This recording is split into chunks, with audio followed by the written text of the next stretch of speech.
السلام علیکم ورحمۃ اللہ وبرکاتہ الحمد للہ رب العالمین والصلاة والسلام علی سید الانبیاء والمرسلین۔ میرے بھائی، دنیا کی زندگی کے اندر ہم کسی چیز کو حقیر سمجھنے سے اپنے آپ کو کیسے بچا سکتے ہیں؟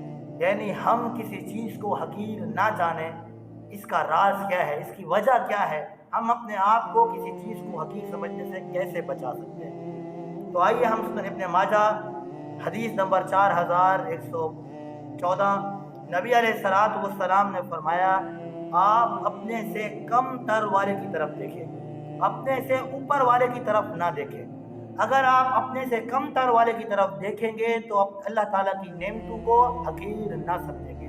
اگر آپ اپنے سے اوپر والے کی طرف دیکھیں گے تو اللہ کی نعمتوں کی ناشکری کر بیٹھیں گے۔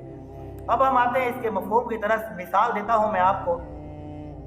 اس حدیث سے مثال یوں سمجھیں کہ اگر ہمارے پاس اللہ تبارک و تعالیٰ نے ہمیں گاڑی دی ہے، کار دی ہے، تو ہمارا یہ حق بنتا ہے کہ ہم اپنے سے نیچے والے کی طرف دیکھیں، بائک والے کی طرف۔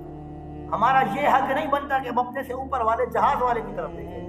اگر ہم بائک والے کی طرف دیکھیں گے تو ہمیں اس نعمت کی، اس کار کی قدر معلوم ہوگی۔ پھر ہم اپنے رب کی ہر نعمت کا شکریہ ادا کریں گے اور اس کی قدر کو سمجھیں گے۔ اگر اللہ تبارک و تعالیٰ نے کسی شخص کو بائک دی ہے تو وہ اپنے سے کم تر کی طرف دیکھے، جس کو اللہ نے سائیکل دی ہے اس کی طرف دیکھے۔